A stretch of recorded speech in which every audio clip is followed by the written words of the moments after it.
What legacy do I want to leave behind? I want to leave behind that she was always helpful. I want to leave behind that no matter what, she encouraged you to make sure that you also continue to help and do for others. Because I tell everybody, if I help you, please help somebody else.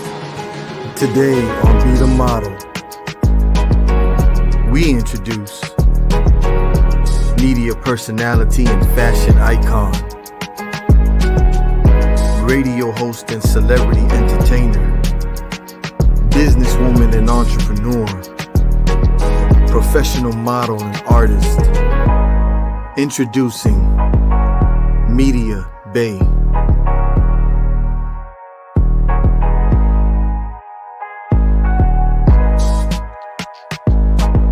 Welcome to episode 27 of the Be the Model podcast.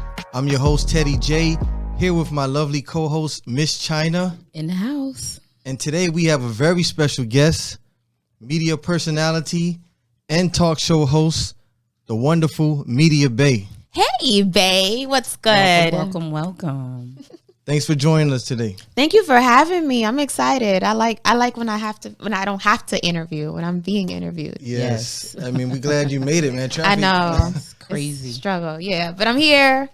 I'm here and I'm excited and I'm ready to talk to y'all. For sure. Before you start, yes, let's check out this outfit you have for our model cam. Yes, please stand up and show us cam? what you have on. Yes, that's just what I had yesterday. Okay. Just a little 1-2. All right. Matching shoes. Love very the hair. Nice. Love the hair, by the way. Yes. I love how you kicked that up. Had to kick it up. So first of all, what's going on with all the violence lately? Man, mass shootings. It's intense. It's like you can't even go out to a club these days without looking over your shoulder. Yeah, I don't even think the clubs. I think it's even on the streets, in the neighborhoods. So what's your take on that, guys? Is it? Well, I mean, honestly, with the one mass shooting, I had actually a little bit of a personal experience with that. I actually got lucky. My event was a day right before the El Moolah shooting. I had an artist and I was at that event. Yes, you were. You were present at that event. And, you know, I mean, imagine if these people got the date wrong on, you know. Thank God, you know, I stay prayed up. That's one thing, you know. And I was like, man, we were right there. It's real. Same I always have building. events there. It's crazy. It's so crazy. Just looking at the same front doors I was standing in front of, you know. And you got these guys coming with all kind of high powered weapons, not caring who's out there. No, not at all. Not at all. There was a time we cared for life, you know, even if you had enemies or if you had a problem with someone, you was like, there was a code. Exactly. Yeah. There's no code. There's no code now. It's just, you know, no honor amongst thieves, I guess. Yeah, we definitely have to change that as a community, as a black community. We have to teach these young people to start appreciating life itself, someone's life, enemy or not. Right. Yeah. This is a life. They have a family. They have, you know, it can't be that serious where you just want to erase someone off the planet. Correct. I second that right there. Yeah, it's intense. And not even caring who it is. Yeah, just opening fire on just random people that have nothing to do with whatever the beef or drama is. It's just, it makes it sad and makes a lot of people, you know, especially coming out from COVID and all that. And then you have a wave of this. This is like a wave. It's like everybody's trying to make up for what they didn't do last year or something. Exactly. And it's just, it's crazy. That and I pay attention to a lot of social economic stuff. So funds are starting to run low. You know, there's not all of that already gotten blown. So now the struggle's real. Right. You know, and when the struggle gets real, it has to go back to gutter. Right. That's the other thing. Street. I mean, I have the Ring app, and anybody that has the Ring app, it has notifications of what goes on in the neighborhood. And every night I'm constantly see shooting. Just heard 30 shots. Like people notify when they hear stuff, and I'm like, wow, yeah, that's crazy. Just, I know I have my cousin that stays in North Miami Beach. That's where a lot of them come from. Listen, right across the street from her house, she said this is out of 32 years living there, never seen nothing like it, and they lit this lady house up. They don't care if it's your mother, they don't care if you got a newborn baby in this house. There is no code. There's no code. Like basically, they didn't care who was out there that night. Yeah, you just shooting everybody just to get to that one person. And then when they get caught, is it throwing their lives away in jail, life sentence, whatever it is? Right. No real true accomplishment, honestly. I always say you have to be mindful of when you're going to places, if you're going to be surrounded by people that don't have nothing to lose. Exactly. People that don't have nothing to lose will be careless. So that's why, like, even attending events, I'm like mindful of like, okay, who's the audience, who will be there, what location. Yeah, because now I'm like, I have a lot to lose. So I'm just like, so I ain't gonna lie, that's why that grown and sexy vibe, because we don't want to lose our 401k. We don't want to lose our pension. So we're not gonna be in there acting crazy. There you go. Because back in the days, you used to want to go to like, certain days of the club is the younger crowd. I'm like, where the old folks at? Right. Exactly. You ain't gonna be ducking bullets. More class. None of that. So yeah. So go on and introduce yourself. Tell us who you are. How did you get into it, and what exactly is that you do? Ooh, that is so dynamic. Okay, so my name is Media Bae, right? So I started as a model, and I'm an Afro-Latina. I was born in Honduras. I came here when I was like maybe 3 or 4. It's ironic. We moved to Overtown, and it's so funny when I go to Overtown, everybody has such a dark shadow over Overtown. I get happy because it was such a it was a good memories, I think, for me. So raised in Dade all my years, and then I got into modeling. My mom put me in modeling when I went to Norland Middle. She put me in modeling because she said I was too much of a tomboy. So I would always be with my dad under the car. So she was like, that was her way of making me more feminine. Right. And then I got into modeling. I did it for a little while, but then as a model in South Florida, as a Latina and as a Afro-Latina, it was very difficult. And I was petite. It was just I would go to stuff, no, you're not tall enough, or no, what, right? Then on top of that, I wanted to do a lot of Latin stuff. I wasn't the Latin look. Oh. I was a Latina, but I wasn't the Latina the world is used to seeing. So I wouldn't get it. So after a while, and I was a teenager, I told my mom, I said, I don't want to do this. So I got into FBLA, Future Business Leaders of America. Shout out to those programs in high school. Yes. Then I kind of took the corporate route. My senior year in high school, I got hired with a corporate company, and I've been there 15 years. And then I got married. I did all of those things. I got married, I had a child. And then there was a moment where my marriage at that time wasn't doing so well, and we separated. And I said, it's time to focus on me. Right. So I said, I missed modeling. I still kept in contact with those folks. That's why I tell people, keep in contact. Your network is still key. Networking, yeah. And I reached out and I started getting back into modeling. Yes. Then I met this dope young lady, Miss Faye from Next Up TV. And she was doing a women empowerment. I'm heavy on that. That is a passion of mine. And she said, hey, just come, So there was a day she was doing media coverage at a fashion show, and Eva Marcel was going to be a host. So we went, and she handed me the mic, and she said, here, do the interview. I've never interviewed anybody before. Mm-hmm. And so my first interview was Eva Marcel. After that, I loved it. That night I interviewed her, Billy Blue. Ironically, it's so funny. I interviewed I interviewed Pilly May. So every time I show Pilly those interviews, she's like, oh my gosh, because it was Pilly before Pilly. Right. But it was just, I got that rush and I said, oh my gosh, I love this. Right. And then we came up with a group. It was at that time, we called ourselves the New Ladies. And it was like 5 or 6 of us, and we would show up to events. A lot of us had afros. So imagine you see these 5, 6 girls show up to an event to do media. All of us have afros, and we're doing interviews, and people were like, that year and a half was beautiful. We got to, that's where we met Miss Betty Wright, Remy Ma, shout out to Rockstar Diva, Glitz and Girl Power. We did that event twice. So media world just started to kick up for me from there. I said, I have a thing for that. And then started a podcast with the girls. And then a good friend of mine, DJ Meat, I went in one day to learn about how to do a podcast. Right. And then I stayed. He had Billy Blue coming in. Oh my gosh, I love Billy. And he's like, stay. I stayed and I co-hosted with him. Okay. He goes, and it was dope. He goes, you want to be my co-host? I go, all right. And then I've been on the DJ Meat show since 2017. Nice. So what's the name of the podcast? The DJ Meat Show. So he's on SND. Well, actually, DJ Meat. If you've been to the office, he's like the main DJ on the weekends. Right. He Turn Up Strip Club King, and he also owns SNDS Radio, Stamped in the Streets Radio. So it's a station we have. Is it a video podcast or just listening to it? Both. And we're also on air live. So everything is the DJ Meat Show. How do they tune in? SNDS Radio, you can download the app because it is an online live station. Okay, SNDS Radio. Yeah. All right. And so we also do take people that want to come and start a show there. We actually have some girls coming through to check it out. So my podcast started there too, Awkward DMs. We're no longer doing that one. Okay. But yeah, so he's the founder of that station, and I started co-hosting with him. And we've interviewed Ross, we've interviewed, we have Masika. I mean, we've had, people don't realize how connected he was. So that branched into all of that. Exactly. Then through that, he allowed me, one of the things between Faye with Next Up TV and DJ Meat, when people like to say that, it's weird. When people like to say that they don't get opportunities or chance, I think to me it's like they're too lazy to do so.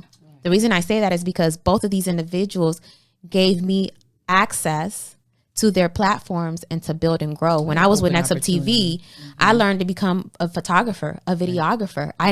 We would be at events. I'm taking the pictures, It's got how I got to meet, Currency, and got to meet Lil Wayne. Okay. We went and we did media coverage for that. So stuff like that. And then with DJ Meat, I got to learn the back end of running a station, creating events, the logistics of when we would create showcases. We would have Bigger Rankin come through. We would have Tony Neal. We have these heavy hitters in the music industry come through, and learning how to put events together. Also how to do the marketing for the station. Also, so I have learned all of this, but literally because these individuals offered up their platform, and I took that opportunity. Right. Not everybody is selfish with their platform. Yeah. The problem is people move funny. Right. That's where it gets weird. Very much so.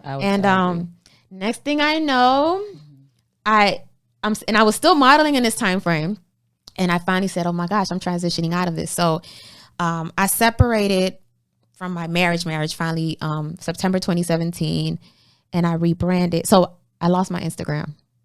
And I said, you know what? I think this is the time to rebrand. Right. And I started to think back. I used to do these videos that I would say, I'm your bae on social media. So it would be videos of me encouraging people on things, but it was things that I was actually dealing with. Right. And it was my way of saying, this is what I'm feeling, but I'm going to give you the encouragement I want somebody to give me right now. And I would say, I know this is da-da-da, and I would do it. And oh my gosh, everybody was like, oh my, they took to it. People don't realize they love transparency, but they also love encouragement. And the words of what we are going through can heal somebody else that day that we don't know. So, gosh, so then I said, okay, so media. So I was like, I'm your bae on social media. The next thing I knew, I said, okay, I'm just going to change it to your media bae, because I stepped back and I'm like, I view videography, photography. I can, so versatile. Yes. There was nothing that at that point I didn't do yet. So, and then I had a very dear friend of mine that passed away, Black Bo. He was like Ross's right-hand person. So when Black passed away, that made me go into heavy gear, because he was the person that like really pushed me. And I said, okay. He used to tell me, he was like, he goes, when you on TV, I'm going to be telling people, I know her. I would always tell him like, I know her. So I said, okay. So then I kicked it into gear in like 2018, and I said, all right, let's go. All gas, just doing interviews, doing events. I would coordinate stuff for the station. And then during COVID, I started, because I work a lot with independent artists. Mm-hmm. They so hard-headed. Yes, they are. They so hard-headed. I love them though. It's a love-hate relationship. Yes, but I love them. Well, so in hard-headed, what do you mean by they're so hard-headed? They want to be the star. They want the success. Right. But they don't want to listen. Listen, I totally can back you up on that. I work with a lot of indie artists doing a lot of, artist performance, showcases. You already made it. Oh no, that's how they walk. And this is the thing. And I just had a huge conversation with my homegirl. Shout out to Aces, GC. And yes, you know Aces. Aces won a showcase, Oh and I my had gosh. a long conversation with her. I love her. Stage performance. So you know we about to presentation. interview her. Oh, that's awesome. It's like I think it's I'll next be in week. there. No problem. I'll be. I'll here tell for you that. offline my conversation Yes. with her. I'm so Listen, proud of her. I'm proud of like, her. every morning I usually call her and I'm like, yo, So proud Aces, of her. let's talk, and we'll be talking about showcase and we just roll into She got just energy. personal oh my gosh, her energy is awesome. So we were just speaking in reference to what you were saying, and we were saying why a lot of these new upcoming indie artists are acting as if they already made it, because and my reasoning to that is because, these artists that have made it, these, Meek and Drake and, they're walking in a light of success of years of staying humble and sticking to the game plan behind their craft. So that's all you see. All you see is the game plan of what exactly they succeeded in, So it's like a lot of these indie artists would take on that persona and try to act as if like they already made it. They don't sit and watch other artists perform. They'll be in the car smoking. They feel as if they're VIP, you know, but yet they want that same energy from all the other artists to sit there and watch you perform. It's like you have to humble yourself in that game. Show at least someone in the room that might be interested in your music and your craft, that you're easy to be managed. You're easy to be, kind of tamed in the game to get you to the success that you're trying to reach, and it's a sad thing because a lot of them lose on great opportunities. And I've seen that happen because of the whole energy that they're carrying. Like, I already made it. I'm already, I got 15 records out here and it's all playing on the radio and nobody even knows your name. Oh my gosh. It's so sad. So my theory on that though, the main issue or the number one reason that they're like that is social media. Now, this is what I'm gonna tell you why. Back in the day, you had no way of knowing how other people would live in their life. You had no way of knowing how an artist was grinding. You had no way of knowing if that artist really made it till you went to an event, till you showed up, till you da-da-da. Yes. So at the end of the day, you were like, well, if I got to get to that level, I need to be in these streets passing out these flyers. I need to be in these streets giving out there was that hustle. I totally agree. Was because there was no optics. Right now, the optics are a chain, a car, the rewards of when they were shooting in the gym. That's the thing. There's not even Nobody's rewards. recording when they were shooting in the gym. But that's the other problem too. Some of them, it's not their rewards either. They're borrowing it. I believe for the optics because I've seen just it. to show the life. True enough. Get a rental car. Exactly. Borrow some jewelry. And to the gram, it's like, yo, you working, you doing this, but they're really not. Exactly. And it goes to their head. And so, because I'm gonna tell you right now, even in this industry, in this moment, one of the hardest working artists, in my opinion, still is Mike Smith. Literally, I became a fan of Mike. People already were onto him when I went to BT Hip Hop came here, and they I remember I was in it was a club down on South Beach, and DJ Epps was in there, and DJ Epps played that song Chasing Money. And he made a movie out of it. And I was like, that song is fire, right? Casanova was in that corner. All these artists that came over from the convention center, the whatever, were there. And I said, yo, this is dope. When I left and I walked to my car, I always tell Mike, I said, you must have street team fairies, because every car had a Mike Smith CD. When I got to my car, I said, what's this? I put it in because I still didn't know it was Mike Smith. When I heard him play it, right. I just know he made a movie, because Mike has that very slow intro, and then they did the lighting and the smoke. I put the CD in, and it was Mike's EP, his mixtape. Man, I wrote that shit out.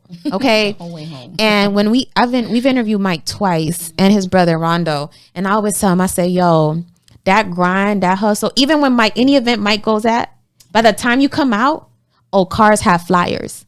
And mind you, Mike is signed. Mike is with Slip and Slide. Mike has he's at a level. Consistency. And I'm just like, you can't even get little Willie Foo-Foo. Okay. To just, if your homeboys come, I always say, if you come with your homeboys, while you in there, somebody, one or two need to be out there working, and make sure. Helping you out. Passing out them CDs, them flyers, content. Consistency is key. I can't say that anymore.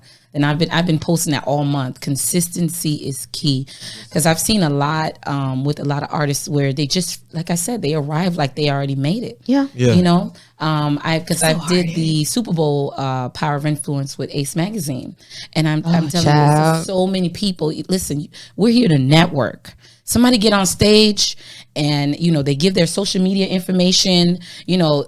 Get that down. Yeah. Right? That the same way you want to receive the same respect, give that same respect, you know? Okay. And when we talk about success, what is it that was your motivation, basically your motivation, and what is your motivation today to drive you? My motivation to drive me is, first and foremost, my daughter. She watches me. She is my little homie. Mm-hmm. She's done interviews. She's 12. So she'll be 13 this year, and she's done interviews with me. So she's been part of the world. She's done fashion shows with me. So one of the things I always tell moms out there is incorporate your kids into your world. Absolutely. Especially if you're hustling and you're grinding, it's going to take a big part of it. Incorporate the kids into your world because they get an understanding of what you're doing. They don't hold resentments because they don't understand. Right. So she's modeled with me. We've done so many fashion shows but it was also my way of letting her feel what she wants to do with her life. Right. Giving her some direction. She did interviews. You know, so she interviewed Lisa Ray, Amara La Negra. She did all these interviews by herself. And then, so, you know, so seeing her kind of evolve and really see me as her superhero is always like, okay. So she's a huge motivation for me. I really push her I want her to be able to have this way of supporting others the way I like to support. So like I said, I'm very big with women. So I have this theory. And I feel like that's also part of my motivation. It's like, I want to show that you can make it to the top by helping others get up there with you. Absolutely. So far, it's been successful. It's still going. Like, I never have ever had to that's not how I move. So I want to be able to say I get to a, whether it's a Sylvia Rhone level or whether it's an Oprah level, but the whole time, you know, I'm telling you, when you talk to Aces, she could tell you, I have conversations with them and I'm like, and I tell them any and everything that they need to know. And I offer whatever it is they need from me. That's right. And we go from there.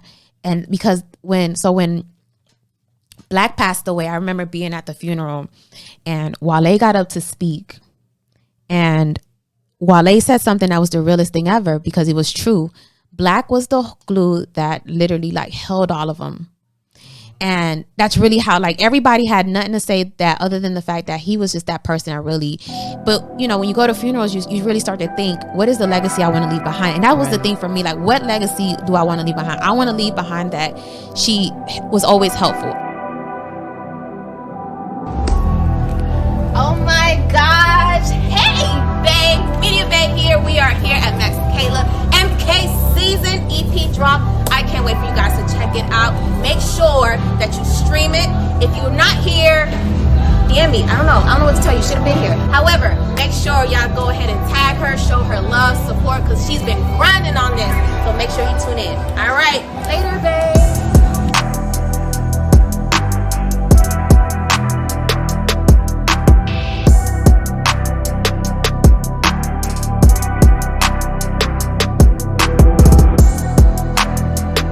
I want to leave behind that no matter what, she encouraged you to make sure that you also continue to help and do for others. Because I tell everybody, if I help you, please help somebody else. Absolutely. Continue it, because that's the only way. Absolutely. Correct. Absolutely. So that keeps me going, and I want to be able to kind of eventually build and have like my own all female, like almost like a OWN maybe, or OWN mixed with Tyler Perry Studios, but all ladies, all females, but it'll also incorporate labels because the media world is still not easy for females. Yeah, true enough. And one of the things an initiative that I've been working on that I'm part of is just really trying to push more women that are in certain positions to win. So if I know a female that's a manager of an artist, I'll tell other girls, hey, she's managing so-and-so. How do we get her artist to be on point? Because I need her to be seen. I need her artist to be popping so they can see who's behind him. Yes. Because that's how we start to change and put these women into positions. Because the problem still in the music industry is still there's not enough women in position that can really, really properly kind of uplift and kind of create that support, and not even in music, in all areas of entertainment. Yes. So I want to be able to, and where it's a safe space. As a woman in this industry, unfortunately, I can still go and reach out to somebody, but there's always in the back of my head, whether the guy's not been like that or not, that, oh my gosh, he's going to talk about how pretty I am, or he's going to talk about this. And when you're about your business, that is annoying. Right. Yeah. It's extremely annoying. So I want to remove all of that. Right. I want you to be with women that really want to see you win. Right. Absolutely. So that's my goal. I want Media Bae, because everything about my business, I made sure it's in order. Mm-hmm. It's not willy foo-foo. Okay. Trademarked everything, because my goal is to build this to be able to be like a hub where women can come for opportunities, resources, mentorship, and go from there. Basically, like plugging in and making connections in all realms of media and entertainment. That's great. Awesome. Let me ask you a question. What are some of the things or techniques or mental techniques you would use to get through? Because I just heard a lot of things along that line of how you got here. What are some of the things that help you transition through some of the things that were an obstacle, or things that were kind of a block? What's your technique with that? So what's very interesting, I don't think I've ever really had blocks, and if they happen, but I will say it's difficult. It's hard. I always tell people, I say, you can listen to everybody's stories. Right. I wish more people were more transparent and open. Right. Because then you get to gauge and you get to pull from different people, different ways to be strong and push through. Right. Jennifer Lewis' book was very key as to one of the reasons I kind of pushed through, because she says in her book, so I suffer from depression, major depressions, anxiety, and bipolar. Okay. You suffer from that? Yes. Diagnosed and everything. So mental illness is very real out here. And Jennifer Lewis, she did a book, Black Mother of Hollywood. Right. And she said she's basically the same thing. And she talks about it 100% in her book. But in her book, she said, the dream saved my life. The dream was her being an actress. Right. And what she would say was, there were days that she was about to either kill herself. There were days where but because she had booked that interview, or she had booked that audition, or she had something to shoot, in her head, she's always, and that, which is what I am. I'm a person of my word. So if I said I'm going to do it, I'm going to do it. Right. So, and that it still was her dream. So having those bookings, having those things kept her going. Hence the dream saved her life. Right. So every time she wanted to give up, these different components of her dream kept her going when she wanted to give up. So it's keeping yourself busy. That's been one of the biggest things. I will say also creating a tribe. I know people are so afraid to talk about their vulnerability. Brene Brown did an amazing talk on that. So if anybody gets a chance, check that out. But she was like, people are afraid to be vulnerable. People are afraid even to their best friends to say, girl, he just did this to me, or this just happened to me, or I can't pay this, or I just, and I've learned to find a good tribe of people you don't have to do it in a group chat, but just even if you send it a text, I'm just tired, I don't know, and just have that discussion, talk it out. I will say those are some of the things that have kind of helped me, along with meds, and just being able to reach out, because that's what's going to kind of help you and keep going. A good support. And also find people in the realm of what you're in. Right. Yeah. So like-minded people. Correct. So like a person for me, I absolutely love her, Super Cindy. I'll call her, text Cindy if I'm really about to lose my mind. And I don't know because she's she's been in this game for a minute, and she's gone through so much. So it's like, how would you handle, or how did you handle, or how did you, transition to this? So find that, and don't be afraid to approach people. There's a lot of people out here that are willing. We just got to open up our mouth and say something. Right. Closed mouths don't get fed. Yep. That's one thing. And when we talk relationships, there's been a lot of like divorce rates amongst us lately, relationships that don't last. Do you feel that maybe the woman's position has changed, and maybe that they're empowered now more, and maybe women are like getting better jobs than men, making more money than men? Do you think is that hurting the relationship? Or is it something's going on that's causing these relationships not to last? So what had happened was, okay, now this is my theory. So I do there's a whole side of me that people don't understand. Is very statistics and Yeah, I can do a whole TED talk sometimes with people. So this is my theory. I feel like the issues right now when it comes to relationships and households, there's different layers to it. The first component is mental health. In my opinion, that is the number one. Because if both parties need to make sure they're on the same point. Because if at that moment in your relationship, he can't, right, and she can, he should be comfortable and understand that, okay, she's going to hold this down for right now, but I also need to do this. Yeah. She also needs to understand that, okay, he's going to work on it. And then, but at the same time, she needs to make sure that he doesn't talk down to him, and he needs to make sure that he does what he needs to do. However, if nobody went and got the mental health to deal with the backdoor trauma of why they do these little things to create the issues, there'll never be a resolve. Correct. So you have that, and a lot of people do not work on that stuff. So when you're dealing, and then you throw on the insecurities, you throw on social media, you throw on all these outside additional struggles and obstacles, it's difficult. And most people at this point are like, because social media has made it so easy to just on to the next, they're like, okay. Instead of saying, let me work on it, let me figure it out. No one wants to thug it out or like go through it because they feel like, hey, why push bother? Through when I can just go to someone else. Up, right? But the problem is you're going to keep going into that because you never dealt with that. So like for me, for example, I talk about it a lot. Like I've been doing therapy for a while. I noticed my marriage I was in a 10-year marriage, and it ended. And I tell people it ended because of me. Right. But I went through therapy and all of that, and I understood that I got into a relationship not knowing what it meant to be in a relationship. I didn't know what it really meant to be committed. I didn't know what it, like, no one growing up for me really kind of had that. I didn't really see that. And my mom growing up wasn't that type of, it wasn't Family Matters. Like we didn't have those. Okay. Exactly. And but that's the thing. People forget all of that. Shout out to Dr. Tasha. She says, we get mad at the way people love us. We feel that they don't love us. And they're telling us they love us. But the problem is we don't understand how they were taught love growing up. Right, exactly. We don't know that he saw mommy and daddy always screaming and yelling, but they always stay together and they hugged and kissed. Right. Oh, that's love. So that's why I'm a yell and cuss at you because this is what I saw growing up. So I love you. Yeah. But Right. So it's learned behavior. In my opinion, the first component of that is mental health. I feel like that's the biggest thing, because once you understand why you think and you feel and you are that way, then you can control it, then you can work on it, and then you can kind of move into the next phase with that individual and move there together with them.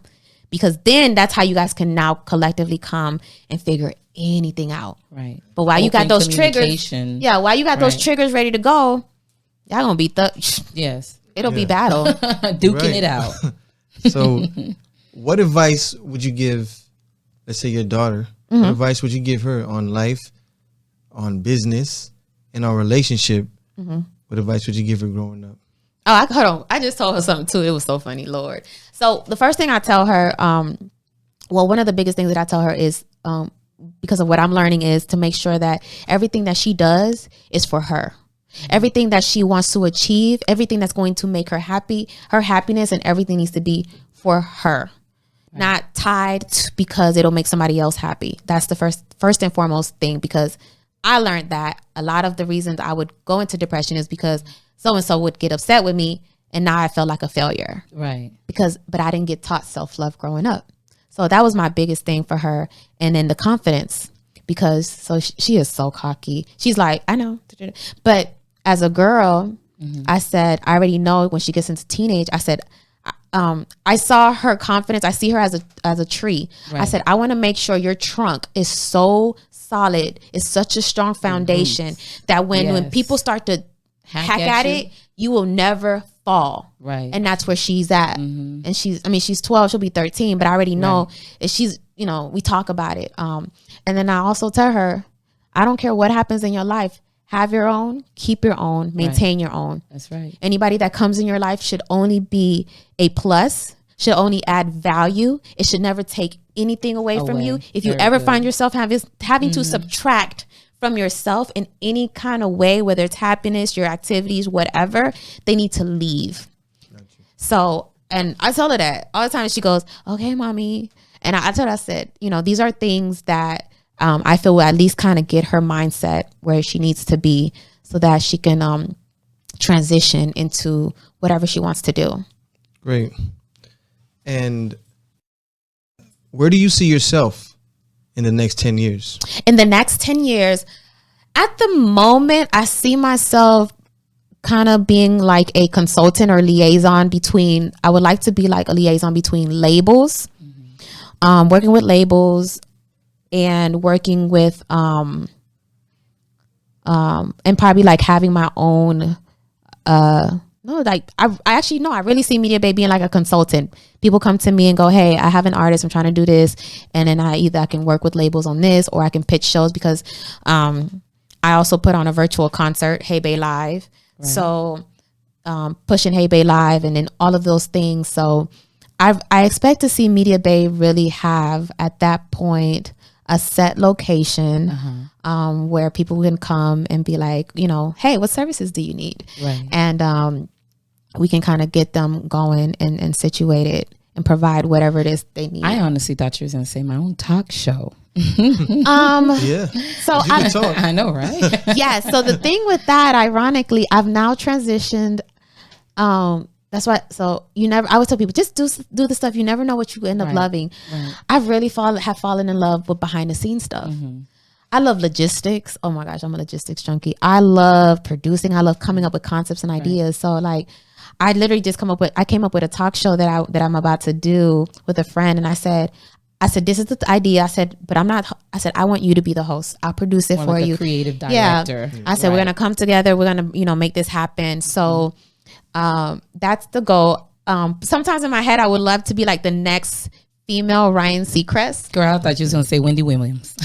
No, because Afro-Latina Ryan Seacrest, because people don't understand Ryan Seacrest, right, where he's like a main host for like some of the top events. He does the New York, right.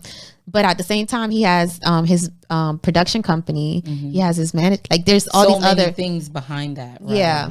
So so somewhere between that. But the reason I say Ryan Seacrest is just, sometimes you got the way they rock with the white people. I just want to get access to those people too. Oh, yeah, but him or Oprah. Right. But just in my own way, and also be able to create an opportunity for Afro-Latinas. It's hard for us. Absolutely. What advice would you give an Afro-Latina or another Black young woman that's walking into your light, that's watching you come from where you came from to where you are now? What advice would you give them to motivation in their walk?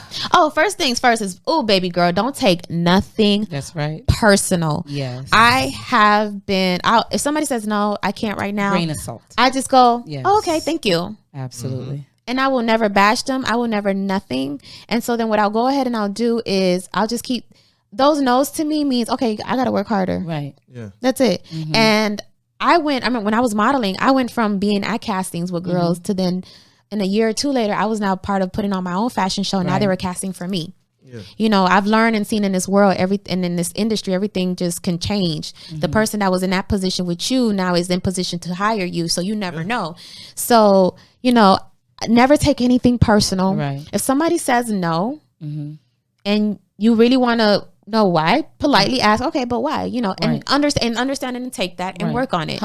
Be humble with it. Absolutely. And then the other thing is just keep working and being consistent. Like, say that word is again. Yeah, because consistency is key, because people are watching. But the other thing is you have to make sure your business is in order. Absolutely. People are not going to take you seriously if you're just always like, right now, if somebody books me, I go, okay, what's the email? I could send the invoice. Everything's ready to go. Yeah. I'm not going, let me think about I send you a price sheet of what my rates are. Everything about Media Bae is ready to go because I'm not going to miss a dime. People are so happy when they get that turnaround time and that professionalism.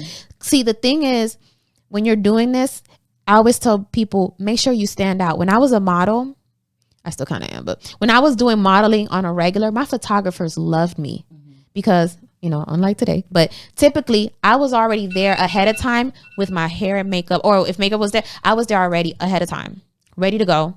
And then I shot so quick that where everybody else is still trying to figure out their look. There's a shoot I did with Richard LaCoin really quick, and we did that shoot in 30 minutes, and I did about 6 or 7 looks, and then we finished with the underwater shoot after, and he was like, wow. But I took the time beforehand. I prepped myself. I've already done the work to make sure I knew how to pose. So the other thing is prepare yourself for the opportunity. That's right. Prepare yourself for what you're trying to get. A lot of them they want something, but then the opportunity happens and they never prepared themselves. They never practice, and they're like, you don't know when you're going to walk into the opportunity. Yeah. So always be prepared to get the job on that spot. You never know. Stay ready. Stay ready. So that's one of the other things. That's right. And then know how to talk about yourself, present yourself. You know, that speaks volumes. He'll be like, oh, okay. Yeah. Yeah. And so go ahead and tell everybody, where can they find you? Where can they see you? Do you have anything upcoming? Let the viewers know. Oh my God. So shout out to bookings. But no, everything on social media is at Media Bae. And if you not sure, I do have a website where it routes you to everything. HeyMediaBae.com. Once again, it's HeyMediaBae.com. You can go on there and see my interviews. You can see my concerts. You can also link to my social medias and everything. I currently have, actually Monday I'll be Tony C, the mayor. He has what is it? He has the Mogul Mondays. So I'll be one of the judges. Okay.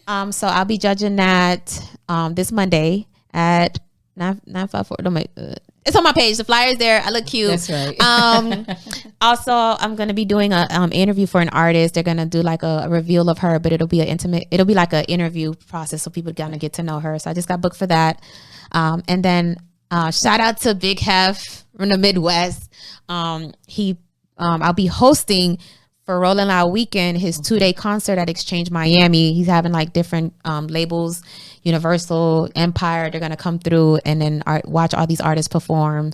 So I'll be the host for that. Okay. So I'm so excited. So I'll be hosting with him. And Big Hef, if you know, he's tied with 300, Def Jam. Yeah. So I was like, and I'll get back to that really quick. And then 4th of July weekend, I'll be in Georgia. I'll be actually hosting that. That's going to be my first big major concert. Okay, congratulations on that. Yes, definitely. I'll be hosting this concert. It's Ball Greasy, Luke Nasty, Trap Beckham. Okay. Shout out to Fat Boy Rhymers. Shout out to Jessica from South Promo. They always are trying to find opportunities for me, and they was like, we gotta get Media Bae. So I'll be up there that whole weekend. It's a whole weekend of that. Okay. But just listen, people. Networking, do people good. Don't do bad business. That's right. I'm telling you, because the Big Hef situation, when I went to SEA, the Southern Entertainment Awards, and when I won I won Best Personality in the Southern region, right. And Big Hef was there. I connected with him and I said, hey, I don't be afraid to tell people what you want to do either. I said, hey, I want to eventually get into label and A&R. He said, take down my number. Let's connect. Okay. And just like that. And then next thing I know, I'm hosting the big concert he's doing down here in July for Rolling Loud, and blessings. That's good. Blessings. Increase. That's great. And final question. Hold on. Go ahead. Drum roll. So everybody take a little sip right now. All right. Ready? I chugged that one. Yes, you did. What does be the model mean to you? Be the model. I think be the model means be a representation of what you want to. It's almost like be the model of what you want to see in the world, of what you want to see happen. It's almost like be the change you want. Mm-hmm. That's what I see. Be the model. Like, you have to walk in that light. You have to be that in order to kind of create all of that change that you want done. Makes sense. Okay, so I like that. Everybody, for all your media needs, don't forget to hit up Media Bae. Thanks for joining us. Definitely. Thank you. Love the hair, girl. Honey, listen. I walked into the salon. I said, I had the wig in hand. I said, who could put this in? I kid you not. No, it's real cornrows already laid. They were. That's right, baby. Shout out, I think it was Tia Nell. beauty supply. But yeah, so thank you. Shout out to Women Empowerment. Yes. We wish you success in everything that you do. Yes. You two definitely got to link up. That's Women Empowerment, yes. Right? Listen, I just want to say, like, Women Empowerment, one of the biggest ways that it will continue to grow is you have to do without expecting anything in return. That's right. It's just because it's the right thing. You see this sister in need. I am where I am because others have helped me. Right. Others have seen my potential. Others have seen that I'm trying to do this, and they have said, "Hey, and that's it." Right. And now they've created a long time just person that they can call me and go, "Hey," and I'd be like, "Okay, no problem." That's how that happens. That's right. So. That's right. Networking, staying connected. Well, you gonna see us? Oh, don't worry. Yeah. Yes. Keep a lookout. I was actually at an event you was at. I was in the back where the photos were for MK season. I think she was. Oh, Max Kayla. Yes, right. Today her project drops. Yes, I was the host for that. Yes. Absolutely. Aww. And don't forget to subscribe to the Be the Model channel. Hit that link notification bell. Don't forget to follow Media Bae on Instagram and all her platforms. Yes. Be great. Be consistent and be the model. Right. Thanks for joining us, guys. Thank you. Yeah. Later, babe.